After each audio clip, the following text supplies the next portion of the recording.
Здраво, да дојдовте уште едно видео, каде што видео ќе збориме за комбинаторна, односно рекомбинантна менливост, односно ќе ги разгледаме трите методи на генска рекомбинација. Значи, во основа на оваа менливост ќе се создаваат нови комбинации на хромозоми и гени кои може да се добијат во одредени клетки, без тоа да се промени генетскиот материјал. Значи, само по принцип на независно распределување и комбинирање на хромозомите во процесот на мејоза.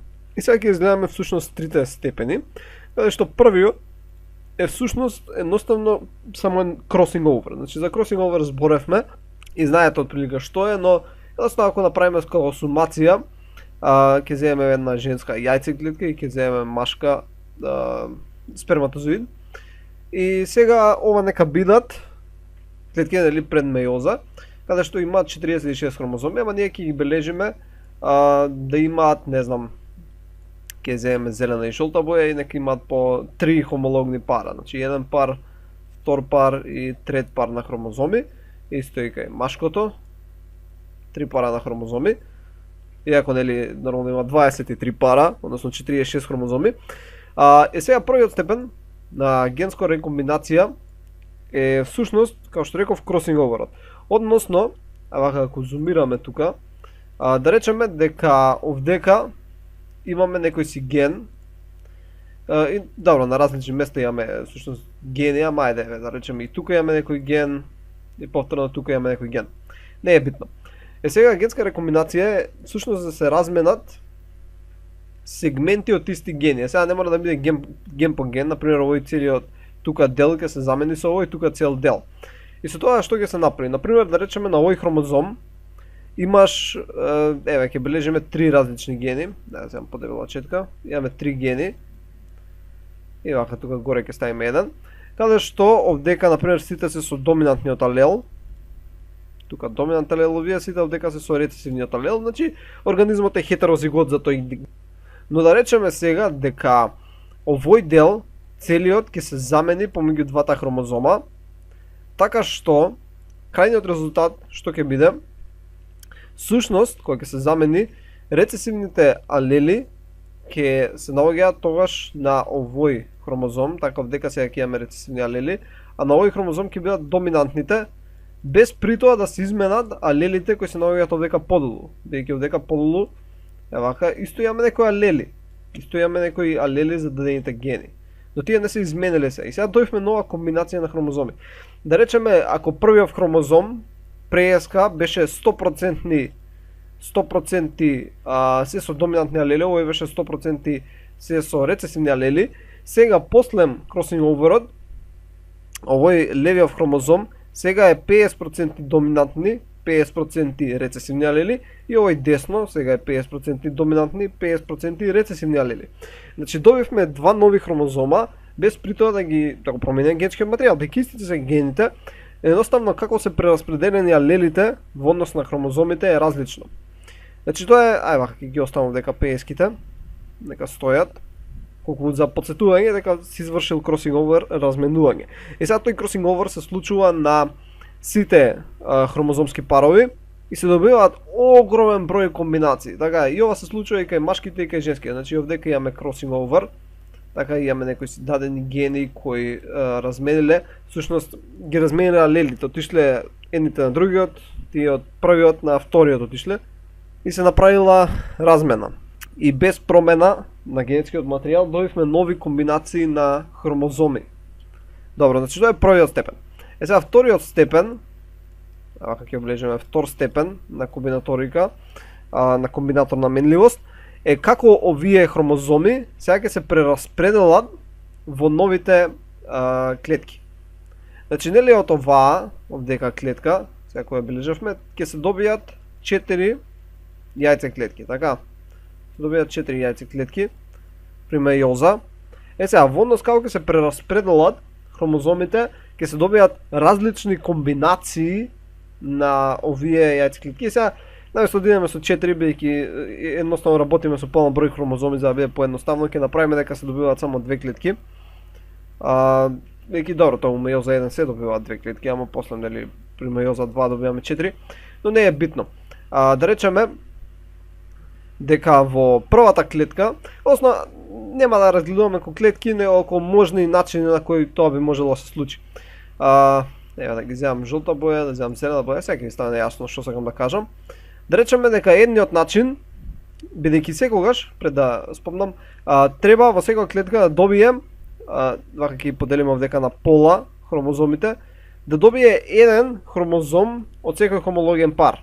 Така да може да се создадат различни комбинации, сега ќе видите што мислам со тоа. Например, еден начин е овдека да стигнат двата зелени, овдека бидат двата жолти. Така, друг начин на кој тоа би можело да се случи е овдека да има еден зелен, тука еден жолт, тука еден зелен, тука еден жолт.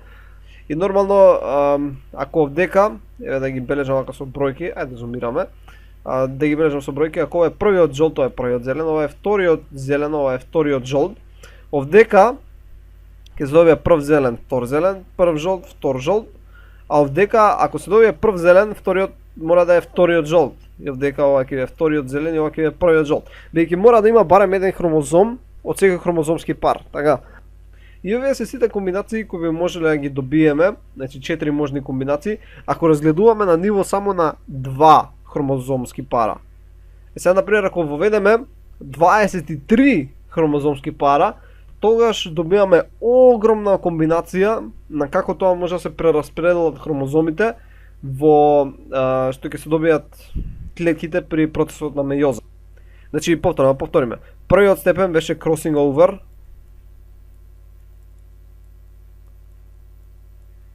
Crossing over, каде што имавме разменување на хомологни гени во однос на хомологни хромозоми во дадени хомологни парови, без при тоа да има промена генетскиот материјал, едноставно лелите иде од едната на другата, од другата на другата и така натаму.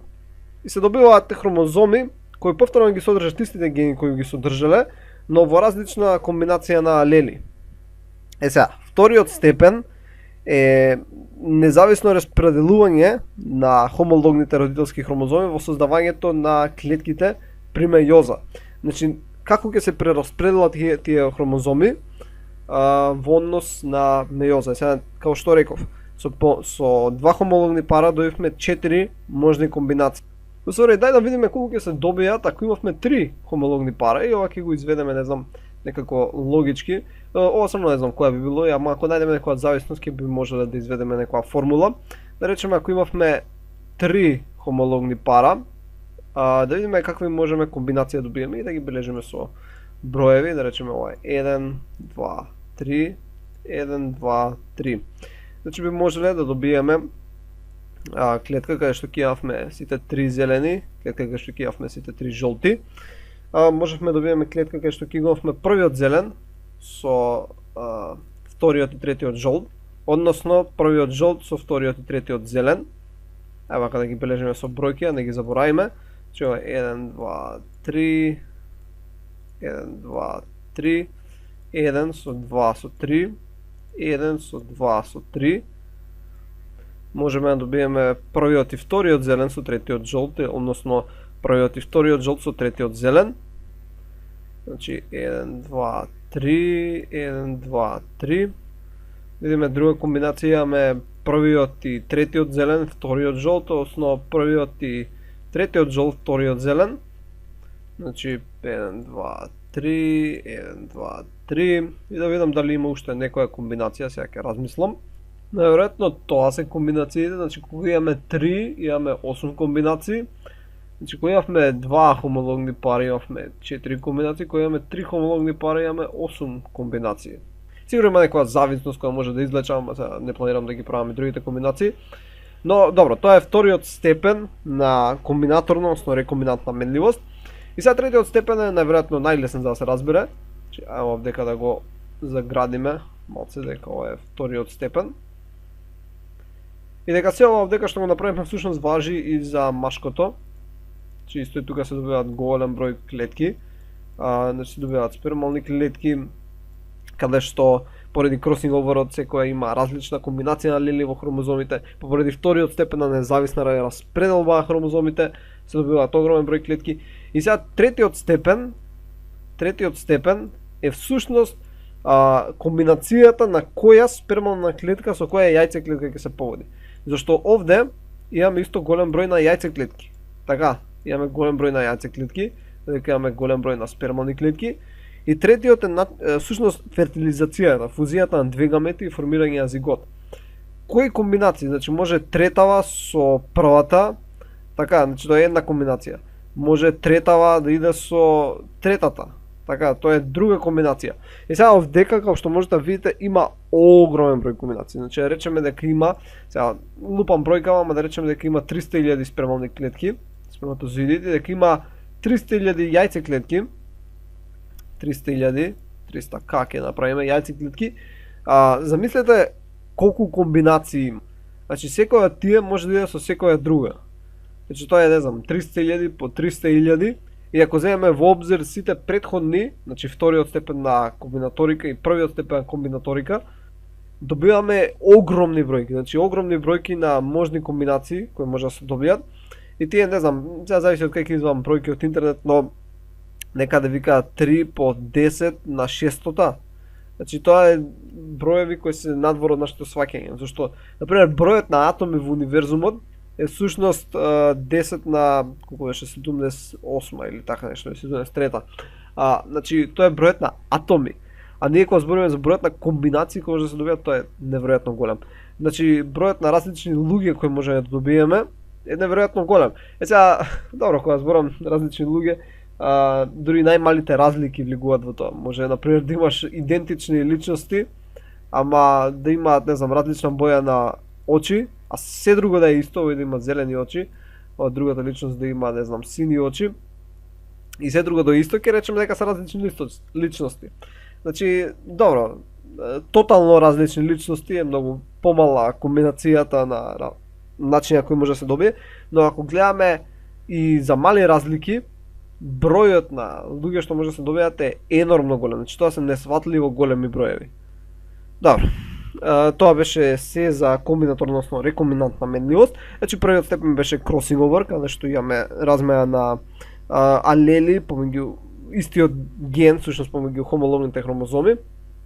Вториот беше како ќе се прераспределат тие хромозоми во создавање на новите добивање на новите полови клетки. И третиот степен е на кој начин ќе се приспојат спремалната јајцеклетката или други клетки во однос на други животни или растенија. И добро, тоа беше се за ова видео, се надам дека научиш нешто ново, ќе се видиме во наредното видео.